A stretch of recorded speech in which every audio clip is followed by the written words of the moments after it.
Bonjour, écoutez, une nouvelle fois de plus, bienvenue sur Mécanique de la vie, l'équation vous êtes l'inconnu, une nouvelle émission aujourd'hui.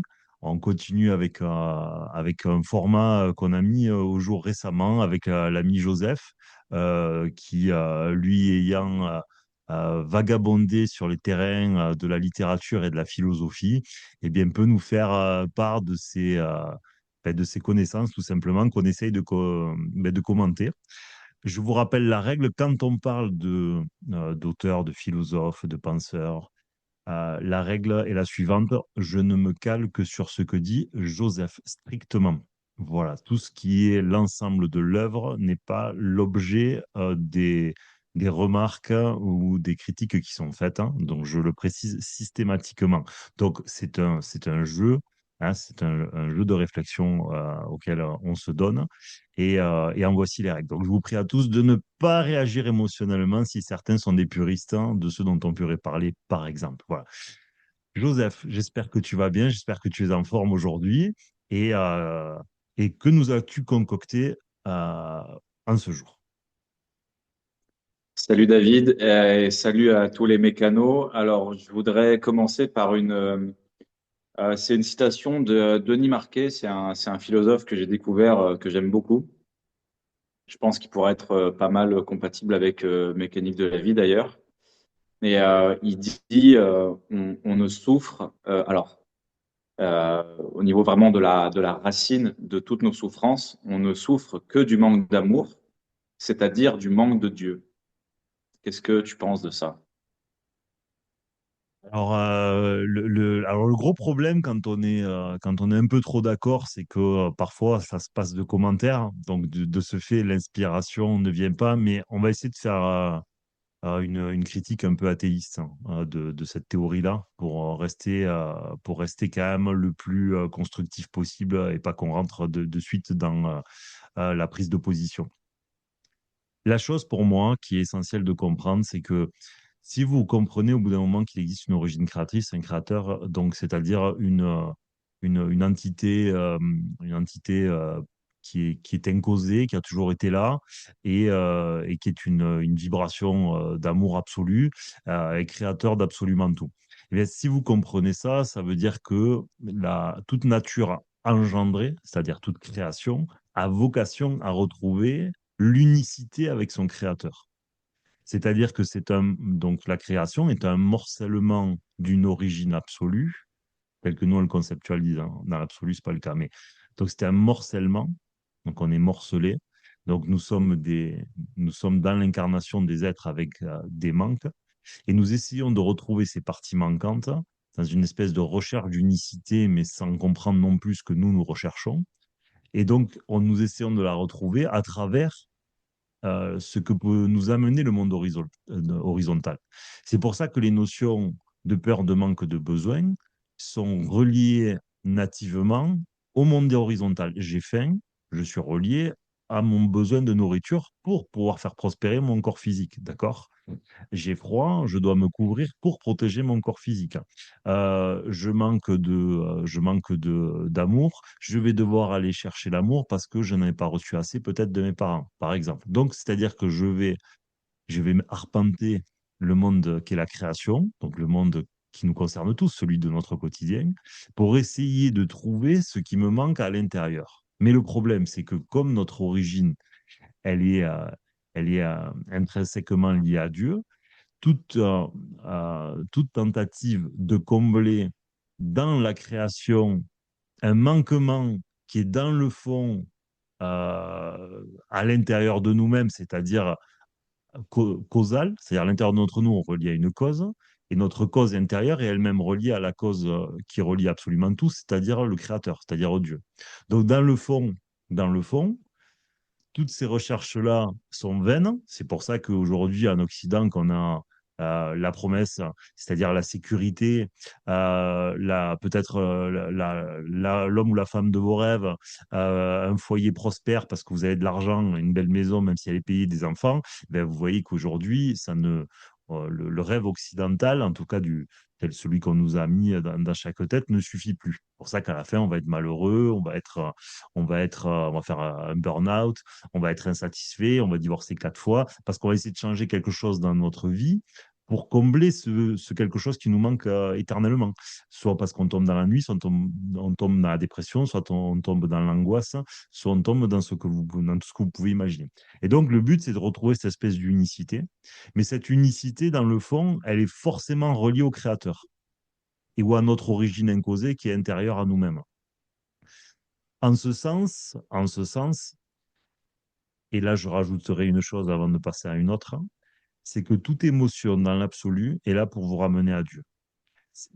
Pour comprendre comment fonctionne le monde, les émotions vous servent à comprendre ce que Dieu aurait pu ressentir s'il était émotionnel. Je m'explique. Vous vous sentez abandonné, c'est toutes les fois où vous, vos ancêtres, ne sont pas allés vers Dieu. Il s'est senti abandonné parce que vous n'avez plus été, parce que vous ne l'avez plus aimé, d'accord? Il vous a tendu la main, vous n'en avez pas voulu, vous, vos ancêtres, n'oubliez pas dans la mécanique de la vie, vous êtes reliés génétiquement et vibratoirement au péché, on va dire, donc c'est-à-dire au traumatisme et au vécu douloureux de vos ancêtres. Eh bien, Dieu s'est senti rejeté, donc vous devez sentir le rejet. Vous avez eu, vous avez été dans la violence.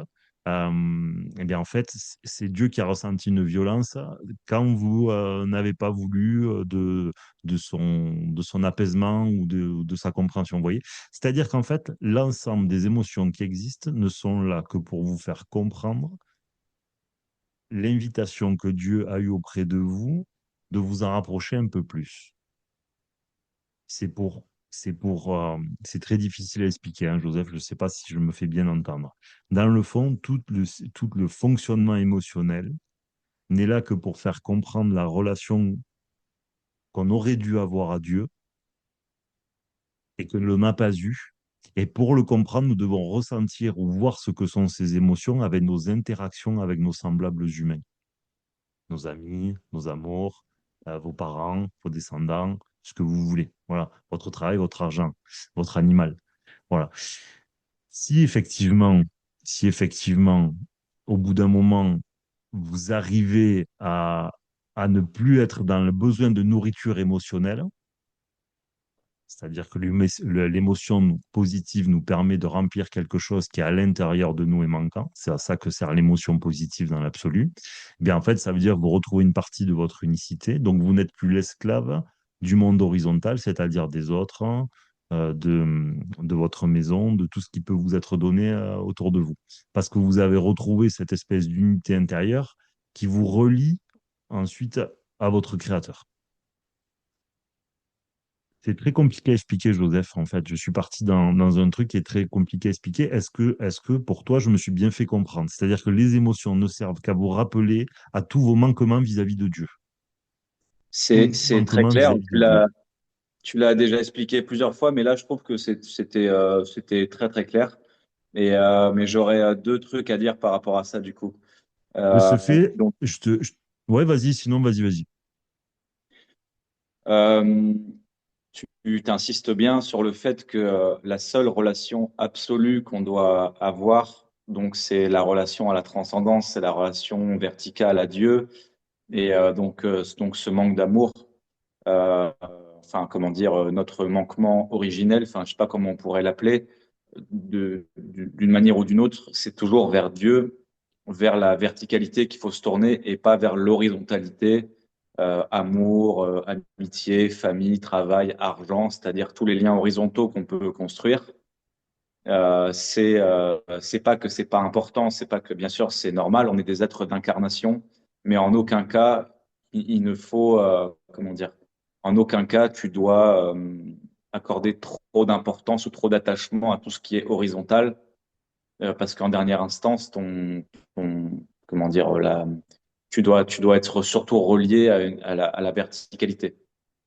Alors là, je vais vraiment faire une précision qui est importante pour tout le monde. Parce que là, ce qu'on est en train de dire, c'est un absolu philosophique spirituel, d'accord? C'est que dans l'absolu, si, comprenez, si c'est Dieu qui a donné votre enfant, puisque vous reconnaissez qu'il est à l'origine de toute création, eh bien, vous êtes obligé de préférer Dieu à votre enfant, dans l'absolu. Je ne vous ai pas dit que vous allez y arriver. dans l'absolu, c'est ce que nous devrions faire, d'accord? Ça, c'est un fait par le raisonnement, on va dire. Simplement, le problématique qu'il va y avoir, c'est que c'est là où il ne faut pas se tromper. C'est que le monde horizontal, c'est-à-dire si on reprend votre enfant, votre enfant, en fait, va vous faire travailler sur des manquements que vous avez. D'accord? Que ce soit par votre manière d'éduquer qui est trop utopiste ou trop sévère ou trop en décalage, qui ne considère pas assez votre réalité, la réalité de l'enfant, ce que vous voulez, ou trop de peur. Donc, vous mettez beaucoup de sentiments très négatifs dedans, vous surprotégez, ce qui crée une négativité sur lui. Bon, ce que vous voulez, ça crée des interactions et ces interactions-là vous permettent de vous améliorer.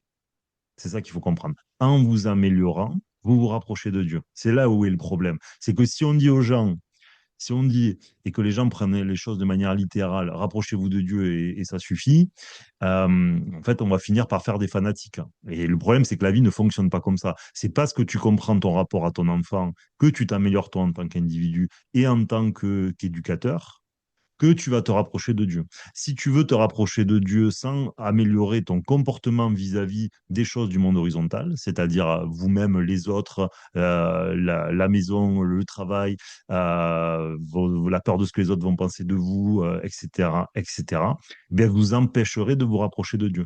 Parce que sinon, vous êtes un fanatique.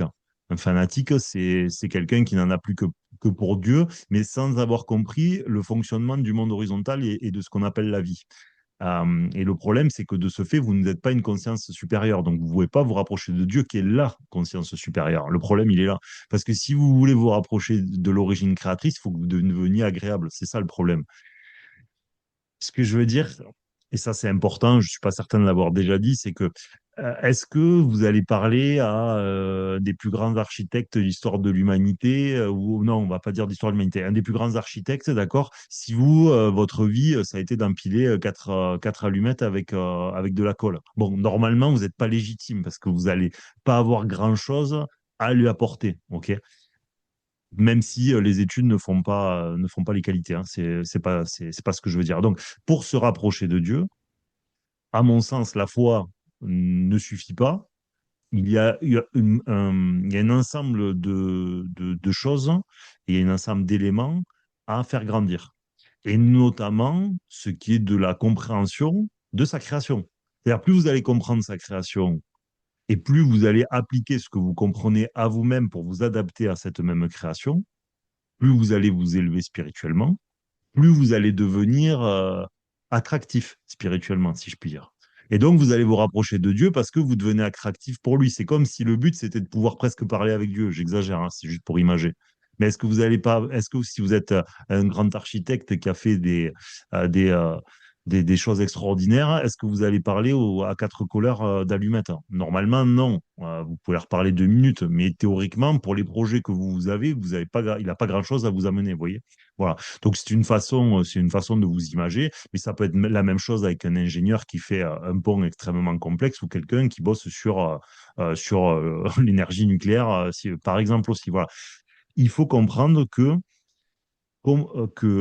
le monde horizontal est un apprentissage et que c'est parce que nous évoluons et que nous apprenons à travers ce terrain de jeu et ce terrain d'apprentissage que Dieu nous a donné, que nous nous élevons et en nous élevant, nous nous rapprochons de Dieu. Le processus est celui-là. Si vous ne voulez aller que vers Dieu sans en fait passer par cet apprentissage, eh bien, vous allez être un gruyère percé de 1000 trous qui seront en fait autant de choses que vous devrez combler plus tard. Parce que quand vous vous prenez pour un autre, vous allez redescendre à un moment ou à un autre pour aller vivre ce que vous n'avez pas compris au final.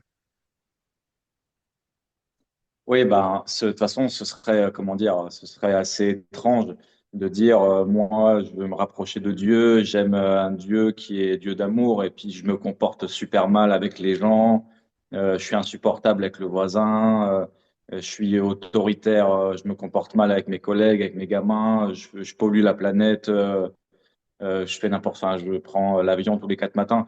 Moi, je l'entends bien, ça, effectivement, ça doit transparaître. Ah, d'ailleurs, le même auteur, Denis Marquet, il fait la réflexion, il dit, d'ailleurs, je crois qu'il part d'une réflexion du Christ pour dire ça.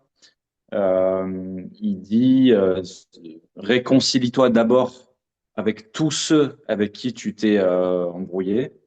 Enfin, il dit peut-être pas le mot embrouillé, mais réconcilie-toi avec tous ceux avec qui tu es en conflit avant d'aller prier, avant d'aller à l'église. C'est-à-dire, ça sert à rien d'aller parler à Jésus-Christ ou aller parler dans l'oreille de Dieu si tu es en conflit avec ton frère, tu es en conflit avec ton père, tu es en conflit avec ton collègue, tu es en conflit avec ton chef, quoi.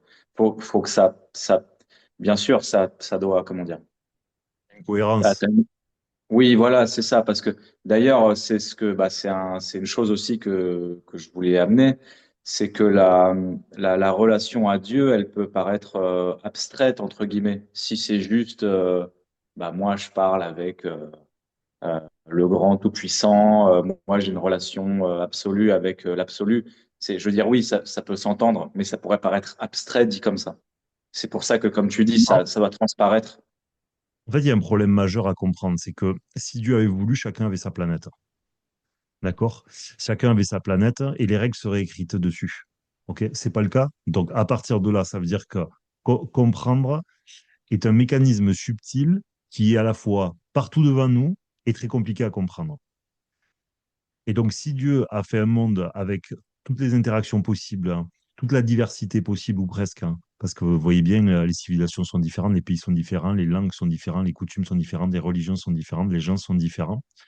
Donc, s'il y a une telle diversité, c'est qu'il y a un besoin d'apprentissage. Vous voyez le truc. Et donc, dans le génie créateur que nous devons comprendre, c'est que s'il y a cette diversité-là et ce monde avec autant d'interactions et de possibilités, c'est qu'il y a autant de pièces de puzzle à découvrir derrière, qui sont laissées à des fins de compréhension de ce qu'est le monde spirituel. Si vous pensez pour moi, c'est une erreur, hein. Ça ne veut pas dire que vous ne pouvez pas le faire. Ça veut dire que vous allez être limité à un moment donné, que vous pouvez réellement vous élever sans arpenter et mieux comprendre et mieux appréhender ce monde-là, qui est la vie et qui est la création. Je pense que c'est une erreur qui fera qu'à un moment donné, vous allez taper un mur, quoi, tout simplement. Voilà. Et je pense que d'ailleurs, beaucoup de religieux ou beaucoup de grands penseurs se sont heurtés à cette limitation parce que le problème, c'est que quand on s'emprisonne dans son esprit ou dans une relation que l'on ne veut être que direct avec Dieu, en fait, on se passe des indices qu'il a laissés qui sont pourtant devant nous. Et donc, à ce titre, ça nous empêche de comprendre ce qui nous a été, ce qui normalement aurait dû être un indice pour comprendre ce qu'on espérait comprendre. Voilà. Parce qu'on a voulu, on a voulu quelque part s'adresser au créateur et non à l'indice laissé. Ce qui est une espèce de péché d'orgueil, d'une certaine manière, dans l'absolu, même si on est tous des, même si on peut tous pécher par orgueil. Du coup, je continue sur ma prochaine citation. Si. Euh, c'est une citation de Lise Bourbeau. Alors, je ne sais pas si elle va te plaire, enfin si elle va t'inspirer en tout cas. Elle écrit Ce que je suis est le cadeau que Dieu me donne. Ce que je suis est le cadeau que Dieu me donne. Ce que je suis quand je deviens conscient est le cadeau que je donne à Dieu. Oui, oui, oui, oui, oui, oui, oui, oui, oui, bah, d'une certaine manière, on revient presque au tout début, puisqu'en fait, c'est l'unicité retrouvée, puisque je te donne la capacité de comprendre je vais arrêter de répéter le même mot, mais je te donne la capacité de comprendre pour, en fait, pour augmenter ta conscience. C'est ça, en fait, l'idée, hein. Tu dois développer ta conscience. Et comme tu as développé ta conscience, ben, tu reviens à ce qui est central, c'est-à-dire ta relation à Dieu, c'est-à-dire l'unicité retrouvée. Donc, forcément, après, puisque tu ne vois plus le monde qui t'entoure et donc la création comme un vaste agglomérat d'injustice, de violence, de débilité, tu commences à poser un œil dessus, un œil savant, qui te montre en fait l'intérêt qu'elle a de oui, l'intérêt qu'il y a en fait à avoir fabriqué ce monde pour faire élever et évoluer les hommes. Et donc, quand tu vas le regarder, tu vas le regarder avec énormément d'auteur, que l'on peut appeler aussi une forme de conscience. Et donc, cette conscience va faire que tu vas trouver la création dans son intégralité, hein, c'est que tous les hommes beaux, dans le sens où tu le trouves utile, tu es sorti de l'absurdité. Et en sortant de l'absurde, ben, tu vas remercier le créateur de ce monde qui n'est plus absurde pour toi, mais qui est devenu beaucoup plus évident, même si tu peux te tromper sur certains points. Et donc, à ce titre, tu vas, tu vas, tu vas gratifier de tous tes remerciements ben, celui qui a bien voulu te faire partager et comprendre cette création. Et donc, tu vas le lui rendre obligatoirement. Donc, je la rejoins, en tout cas, dans cette citation, si elle traduit la même chose auquel je pense, je suis tout à fait d'accord avec cette citation.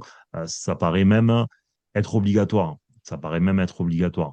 Parce que ça équivaudrait à avoir eu des parents qui ont tout fait pour toi et leur cracher la gueule. Sinon, il faut être cohérent.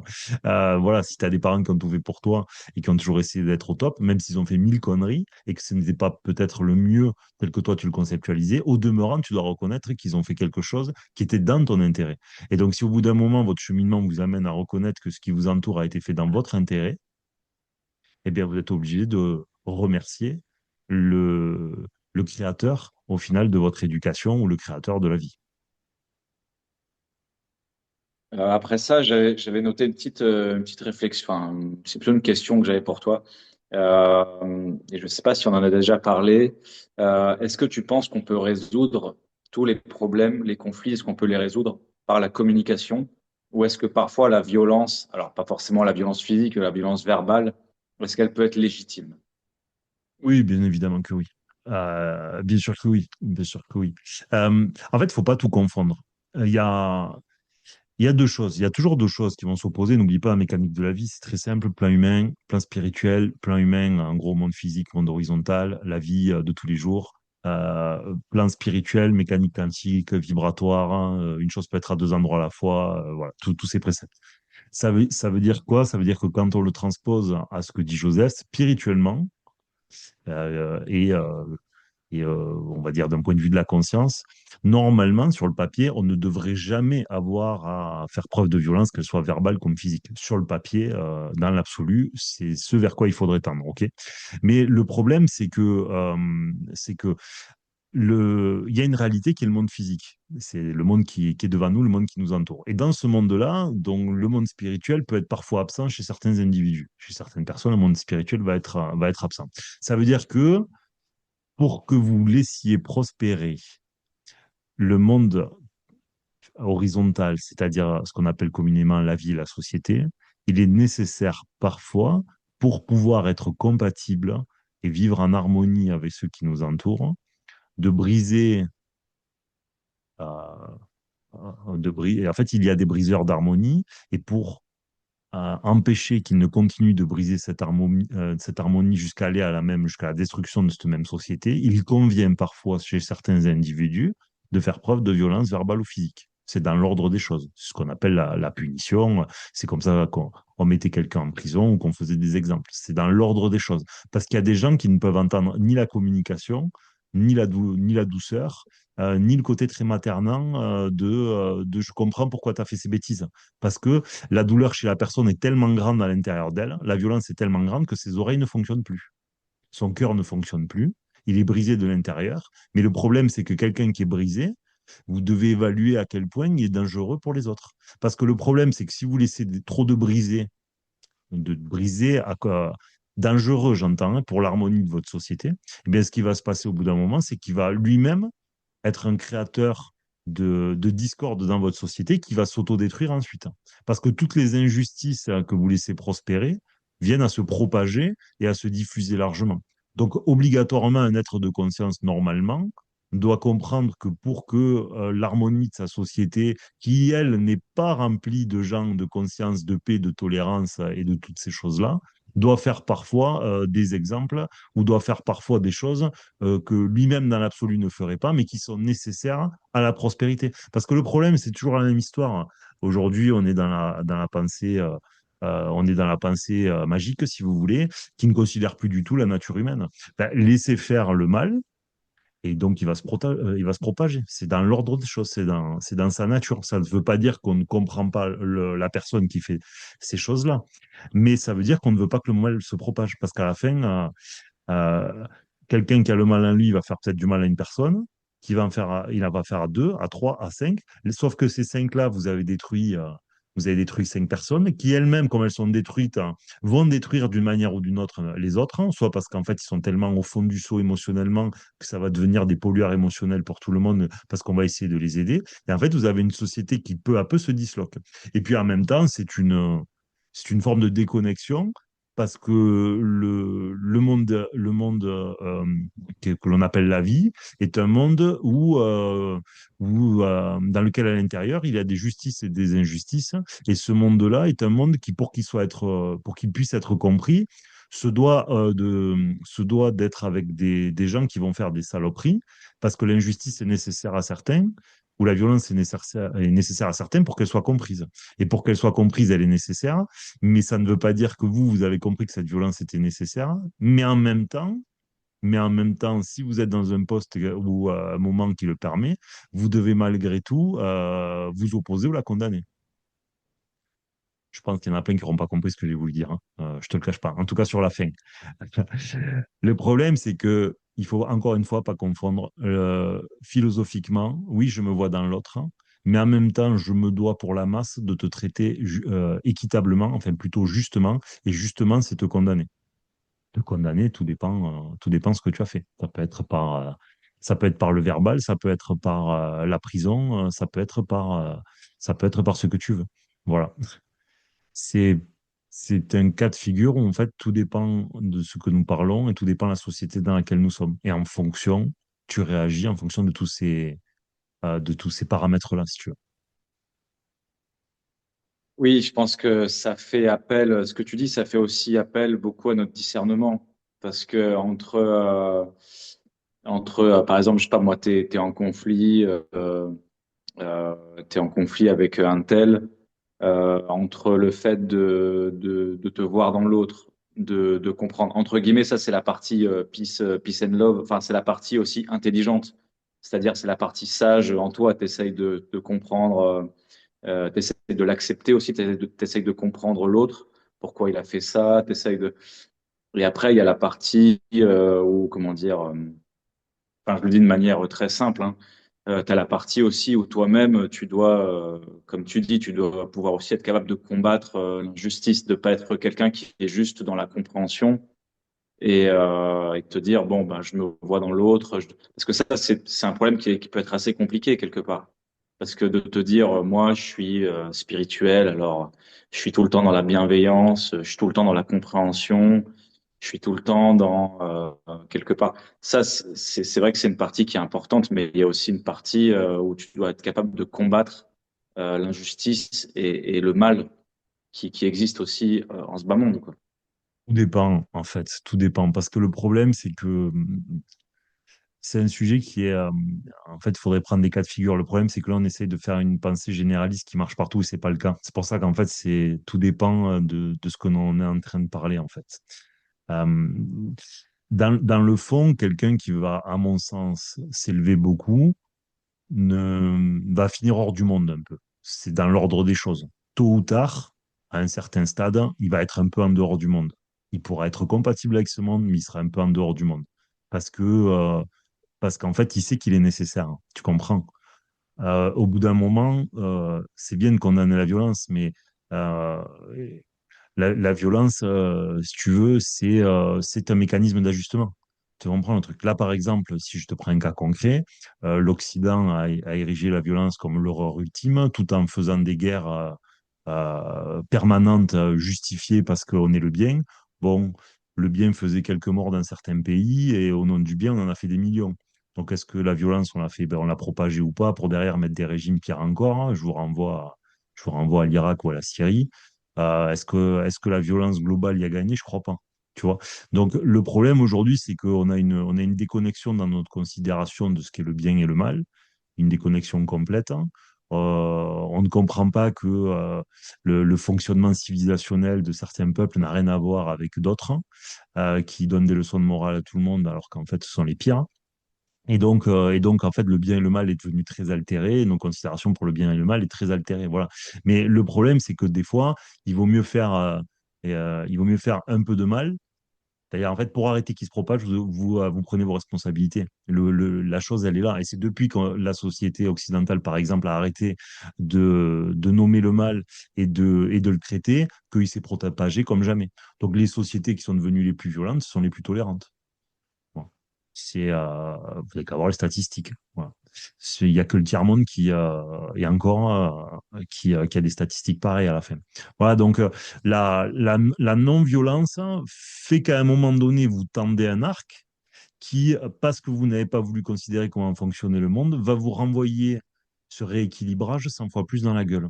C'est-à-dire parce que vous avez voulu cru à la non-violence par déconnexion et par conditionnement, sans comprendre comment le monde fonctionne. Un arbre, il ne se demande pas si son voisin, il va pousser plus ou moins vite que lui. Il pousse. Et si à un moment donné, il ne veut pas accepter les règles du jeu, ben, il disparaît. C'est comme ça que la sélection naturelle fonctionne et c'est comme ça que ça marche depuis des millénaires. Donc, ça ne veut pas dire qu'on doit tuer, parce qu'on est les plus forts, on doit tuer les plus faibles, mais ça veut dire qu'à un moment donné, la sélection naturelle n'a jamais disparu. Simplement, on a changé la vitesse à laquelle elle nous vient dans la gueule. Et donc, à un moment donné, quand pendant trop longtemps, on a voulu faire de la tolérance, alors que la sélection naturelle n'a jamais tendu, ben en fait, toute la violence que vous n'avez pas produite, vous allez la prendre d'un coup. Voilà, parce que les lois de l'univers n'ont jamais changé hein, en 5000 ans. C'est juste la vitesse à laquelle elle s'applique qu'on a altéré pendant quelque temps. Voilà. Et donc, de ne pas vouloir comprendre ça, c'est de ne pas vouloir comprendre le fonctionnement de la création qui lui est exempt d'émotion, d'une certaine manière. La création est exempte d'émotion. Euh, que ce soit le règne animal, le règne végétal, il y a un fonctionnement. Les humains, c'est la même chose. Et dès que vous n'êtes pas capable d'un discernement suffisamment accru, vous êtes un créateur de désordre. Ça veut dire que des fois, pour qu'une l'ensemble d'une forêt pousse, hein, un bon bûcheron, il va faire une sélection d'arbres. Parce que si vous ne sélectionnez pas les arbres, ben vous allez avoir que des petits arbres qui vont faire des tiges et qui, en montant, vont tous tomber. Alors que si le bûcheron, il est arrivé, oui, moi j'ai vu un reportage hein, sur YouTube, faut pas couper les arbres, c'est mal. Voilà. Donc il n'a pas voulu couper les arbres. Au bout de 15 ans, ça fait des tiges, hein, des arbres trop fins. Il y a un grand coup de vent, tous les arbres tombent et donc votre forêt à la fin elle est morte hein, et donc tout va repartir à zéro. Alors que si il avait accepté le fonctionnement de la nature, c'est-à-dire de la création, il aurait choisi quelques arbres qui avaient le plus de faveur de pousser. Il aurait coupé ceux qui en avaient le moins et donc, en fait, qu'est-ce qui se serait passé? Ben, la forêt aurait beaucoup plus prospéré parce que les arbres avaient la place pour s'établir correctement. Il aurait fait quelque chose qui était harmonieux et prospère. Voilà. Parce que le monde fonctionne ainsi. Et notre refus de comprendre que le monde fonctionne ainsi, eh ben, amène à sa destruction. Voilà. Et donc, c'est pour ça qu'on arrive à une société que vous voyez déchirée. Vous n'avez qu'à voir les conflits récents au Moyen-Orient, par exemple, qui étaient qui était couru d'avance pour tous ceux qui suivent l'actualité depuis longtemps. Voilà, parce que quand vous avez créé un monde qui est tributaire à des énergies fossiles, notamment, même s'il y a d'autres sujets dedans, ben vous savez qu'au bout d'un moment, les lieux de tension seront des lieux où il y a du pétrole. Voilà, parce que le pétrole, c'est pas qu'il y en aura plus, c'est qu'il coûtera trop cher. Bon, on ne va pas rentrer en détail, mais c'est l'idée. Donc, vous savez pourquoi? Parce que vous avez une société qui est tributaire de ça et que si vous voulez éviter le désordre de votre société, c'est-à-dire la destruction quasiment de cette société, ben, vous devez aller le voler aux autres pour essayer de la faire prospérer un peu plus longtemps. Voilà. Et alors que si bien avant on avait informé les peuples parce qu'on voyait que ces choses-là allaient arriver et que c'était pas l'argent qui régissait le monde, et bien normalement, l'ensemble des pays aurait dû dire, bon, voilà, on estime que dans 40 ans, on va être à un pic, ça va faire ça, donc il faut qu'on trouve des solutions avant, qu'est-ce qu'on fait tous? Voilà. Sauf que le monde, il marche pas comme ça. Donc ça voulait dire quoi? Ça aurait voulu dire que les pays qui n'auraient pas respecté ça, ben, il fallait qu'ils les contraignent. Voilà. Ou sinon, trouver des solutions tous ensemble. Mais comme l'humanité ne fonctionne pas comme ça, parce que l'humain ne fonctionne pas comme ça, c'est pour ça que quelqu'un, je pense, qui aurait été dans la sagesse, n'aurait même pas essayé probablement, ou aurait essayé que brièvement, parce qu'il sait pertinemment que si tu as, si t'as, si t'as, 98% des pays qui font un effort et que tu en as 2% qui en font pas, et en général, dans le lot, on les connaît, c'est toujours les mêmes, ben, personne ne le fait. Donc, ça va faire quoi? Ça veut dire qu'on va aller à notre destruction. Mais si vous comprenez comment fonctionne la nature humaine, vous le savez à l'avance. Après, vous avez le droit de rêver, parce que le rêve est permis. Vous avez le droit de vous dire, oui, on va trouver une solution. Oui, c'est vrai. L'histoire avec un grand H montre que l'humain est le champion pour trouver des solutions non violentes. C'est vrai que toute l'histoire nous le montre. Voilà. Mais alors que si vous avez une considération pour comment la façon dont fonctionne le monde et que vous le regardez avec hauteur et recul, et que vous comprenez qui est l'être humain et comment il a tendance à fonctionner, vous savez que les chances que en fait ça finisse bien ben, sont toujours infiniment basses parce que sa nature fait que ceux qui vont prendre toujours les décisions sont ceux qui veulent les prendre. Donc, ce n'est pas ceux qui sont là pour agir pour le bien commun, dans le fond. Ils sont là pour eux-mêmes. Tant que vous avez quelqu'un qui veut gouverner, qui gouverne, vous aurez toujours un monde à problème. Il faut que ce soit ceux qui ne veulent pas gouverner qui gouvernent. Un monde normal, c'est ça, en fait. Voilà. Et donc, ça sera créateur de désordre tôt ou tard parce que nous n'avons pas considéré suffisamment ce qui nous entoure. Voilà, tout ça pour dire ça. Et donc, la violence est une nécessité dans la création, ponctuellement, parce que tout désordre donc est un espèce de décalage de la ligne directrice. Il faut vous imaginer une ligne droite. Le monde est un équilibre. Toute chose qui se décale trop doit re-rentrer suffisamment dans cet ordre établi, qui peut être large. Attention, je suis pas, on n'est pas là pour. C'est pas du fascisme dont on parle. Il y a des choses qui, pour faire société, sont essentielles. Et quand vous tolérez au bout d'un moment trop de choses, eh bien, vous vous amenez à la destruction de cette dernière. Et, euh, et c'est ce que nous commençons à nous apercevoir aujourd'hui. Mais tu évoques les injustices, la violence et même les guerres. Euh, est-ce que tout ça, enfin, ça fait, est-ce que tout ça se fait pas partie du plan de Dieu? Est-ce que c'est pas, comment dire, alors c'est très Si j'ai compliqué de bien dire ça. compris. Non, mais j'ai bien C'est, compris, j'ai bien ouais. compris. C'est toujours délicat parce qu'en fait, le problème, c'est qu'après, tu traites 1000 sujets pour le traiter correctement, dans le sens, est-ce que déjà les humains avaient suffisamment de libre arbitre pour pouvoir changer cette destinée? Parce que le problème, c'est que, regardez, on prend un jeu vidéo, vous avez niveau 1, 2, 3, 4, 5, 6. Bon, le programmateur a prévu le niveau 1, 2, 3, 4, 5, 6. Ce qu'il n'a pas prévu, c'est la vitesse à laquelle vous allez traverser ces niveaux. D'accord? Ni à quel point vous allez être bon sur chaque niveau ou combien de fois vous allez devoir les refaire. Mais dans le fond, le niveau 1, 2, 3, 4, 5, 6, par exemple, est déjà écrit. Ça veut dire quoi? Ça veut dire que peut-être que tout ce que nous vivons a toujours été écrit et c'était le projet initial. Ce qu'il y a, c'est qu'on ne savait pas à quelle vitesse on allait arriver au niveau 6, vous voyez, par exemple. Donc, le problème de ce sujet-là, pour le traiter correctement, c'est que ça dépend si vous considérez qu'il y a du libre arbitre ou qu'il n'y en a pas. Ça dépend si vous considérez que en fait, c'est le Dieu qui est créateur de mal ou si quand il nous a donné du libre arbitre au début, c'est nous qui avons été les créateurs de la discorde et que l'ensemble, en fait, des péchés de l'humanité ont créé une réalité extrêmement violente pour le futur, pour cette humanité, vous voyez. Parce qu'en fait, la vibration négative de l'ensemble de nos péchés, de nos traumatismes, de nos douleurs, de nos souffrances et de nos violences et de nos mensonges, parce que pour ça on est des experts, a créé un futur extrêmement violent pour nous. Tu vois, ça dépend en fait. Le problème, c'est que ça dépend où tu places la quantité de libre arbitre. Voilà. Donc, est-ce que c'est Dieu, est-ce que c'est pas Dieu, ou est-ce que c'est nous qui avions de libre arbitre à la base et qui avons généré ce futur lamentable pour demain? C'est tout à fait possible aussi.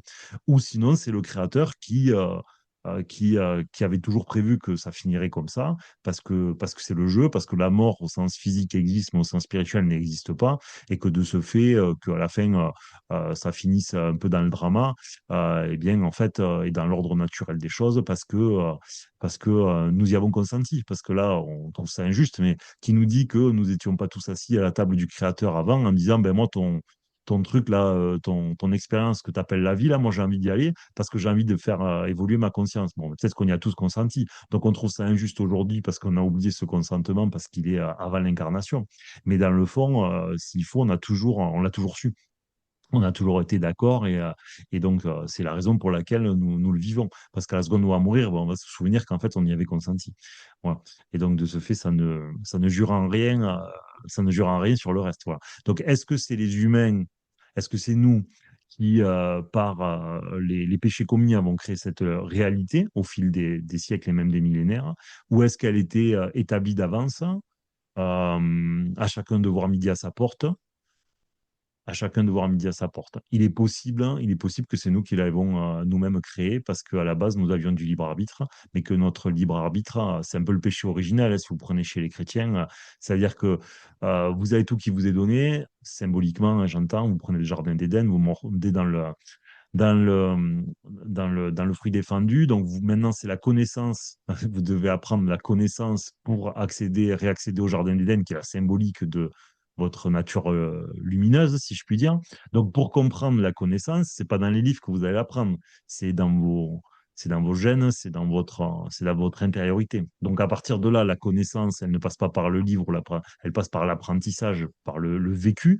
Donc, pour ça, il faut que vous ne soyez plus, pour ça, il faut que vous ne soyez plus éternel. Donc, il faut que vous enleviez votre éternité. Donc, il faut que vous soyez mortel. Donc, vous allez dans l'incarnation. À partir de là, tout est difficile parce que douleur, hein, vous sentez la douleur émotionnelle, la douleur physique, la peur, voilà, qui est l'inverse de la foi. Et donc, quand vous êtes dans tous ces paradigmes, eh bien, vous pouvez rentrer dans un processus de connaissance parce que vous êtes atteignable. La connaissance par quelqu'un qui n'est pas atteignable, c'est pas de la connaissance. Si je ne suis pas atteignable, je ne suis que lumière. Donc, je suis. Vous voyez, il n'y a pas de choses que je peux rajouter à ça. Donc, ça veut dire qu'il faut que j'ai une nature faible, hein, et donc une nature incarnée humaine pour pouvoir m'exposer à cette connaissance. Et donc ensuite, aller sur Terre, hein, et vivre tout ce que nous vivons de génération en génération pour accumuler et reprendre cette connaissance et donc cette élévation spirituelle. Voilà. Et donc, c'est une nécessité.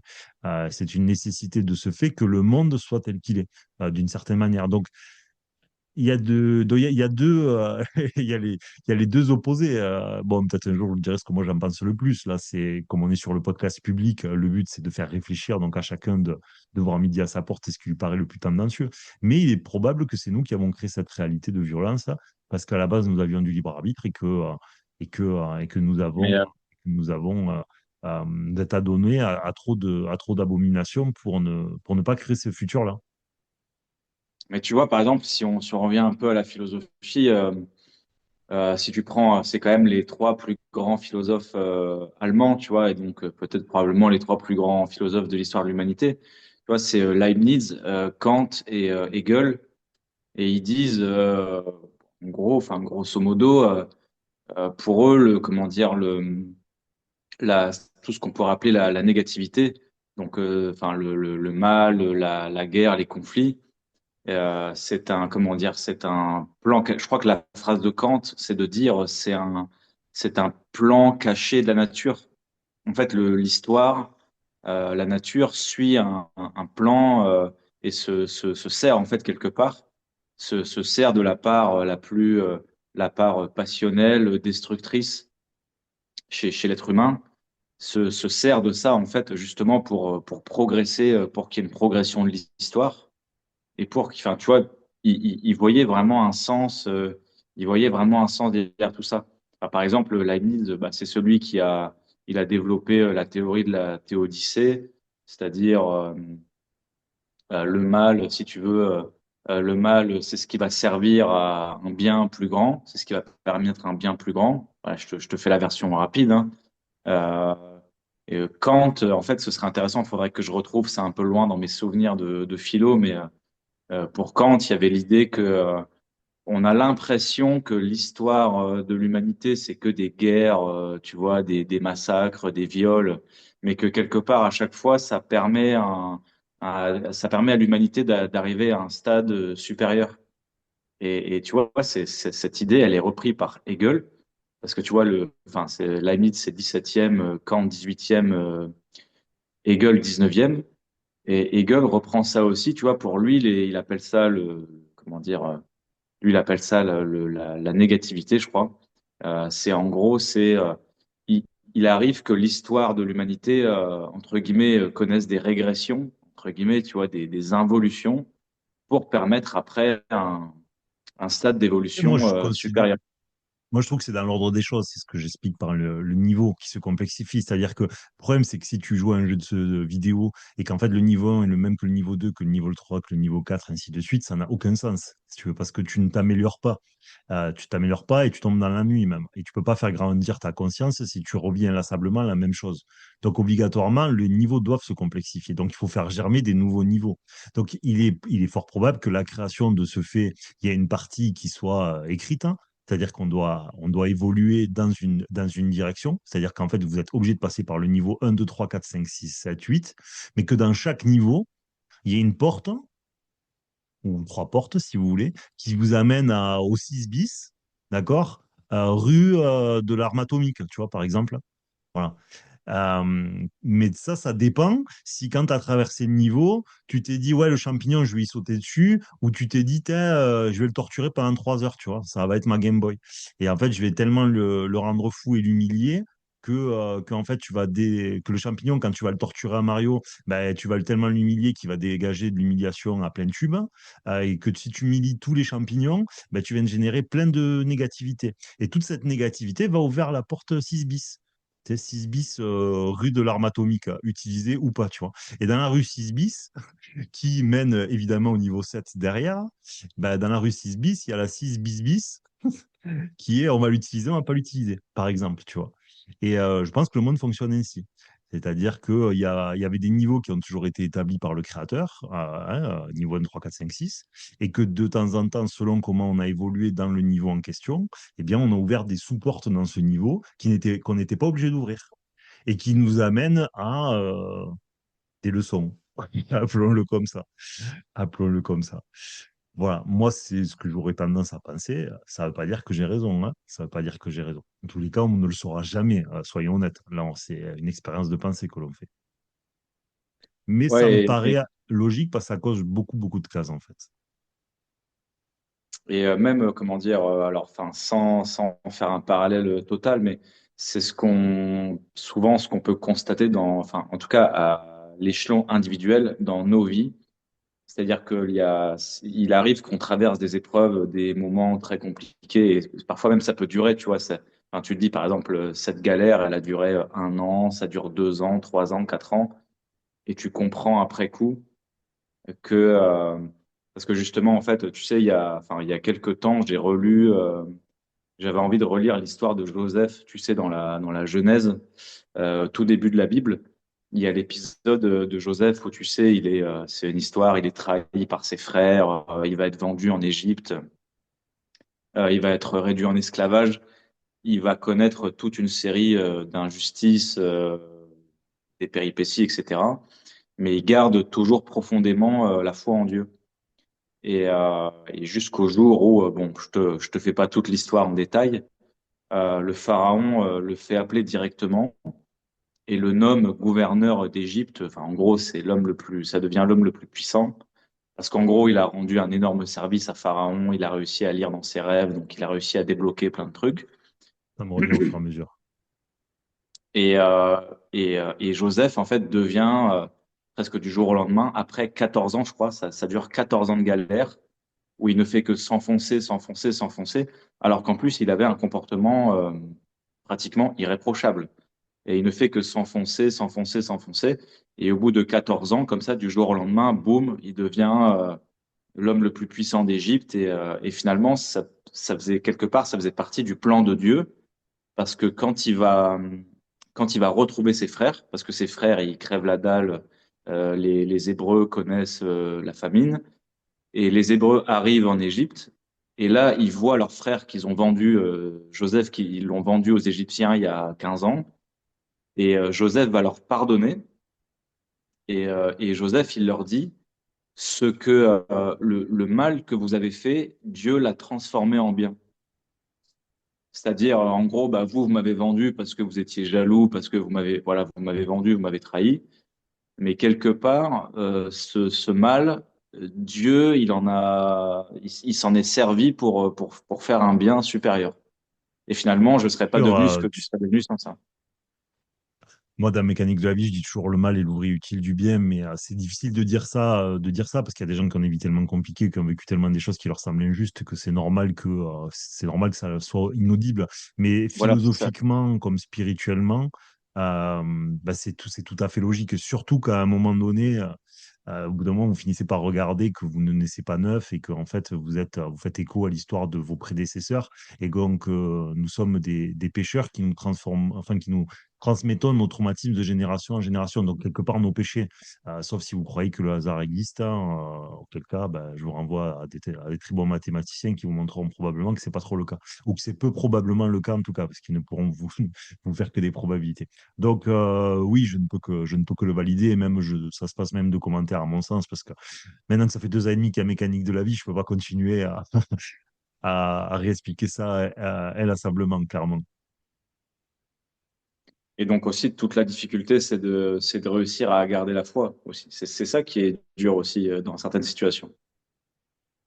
Oui, complètement, complètement. Mais là, dans le cas de Joseph, par exemple, ben, les épreuves de sa vie lui ont imposé d'une certaine manière, lui ont imposé ben, son apprentissage. C'est-à-dire qu'en fait, toute sa vie est un apprentissage. Dans cet apprentissage-là, il s'aperçoit de qui il est, de, de à quel point il est fort, de à quel point il est faible, de à quel point il a été démuni, à quel point il a été euh, l'absence de maîtrise de lui-même. Et je vous amène à ça parce que c'est presque le point essentiel. Vous ne pouvez pas vous voir dans l'autre si vous avez toujours été maître de vous. C'est pratiquement la base. Pour moi, c'est ce qu'on appelle la seconde naissance. C'est pour ça que chez le monde chrétien, vous avez le baptême. Mais pour moi, c'est l'exorcisme, en fait. L'exorcisme, c'est le fait d'enlever les choses qui ont du pouvoir sur nous.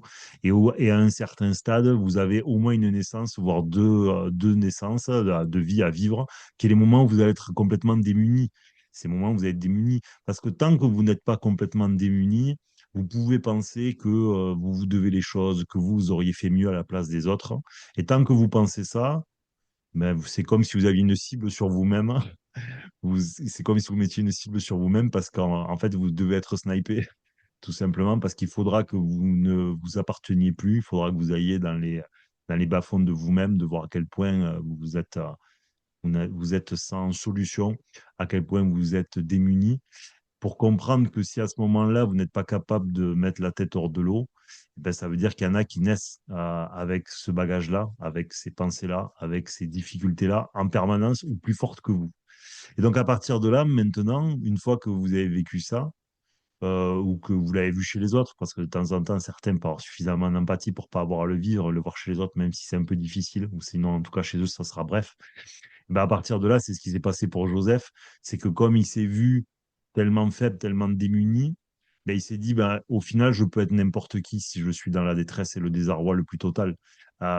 Si j'étais pas avec les parents que j'avais, si j'avais pas la foi comme je l'avais, si j'avais pas l'éducation que j'ai, ben, au final, je pourrais être n'importe quelle personne sur cette terre. Et donc, une fois qu'il a vécu des choses comme ça, Joseph, vous allez lui amener ses frères qui l'ont vendu et trahi pour de l'argent.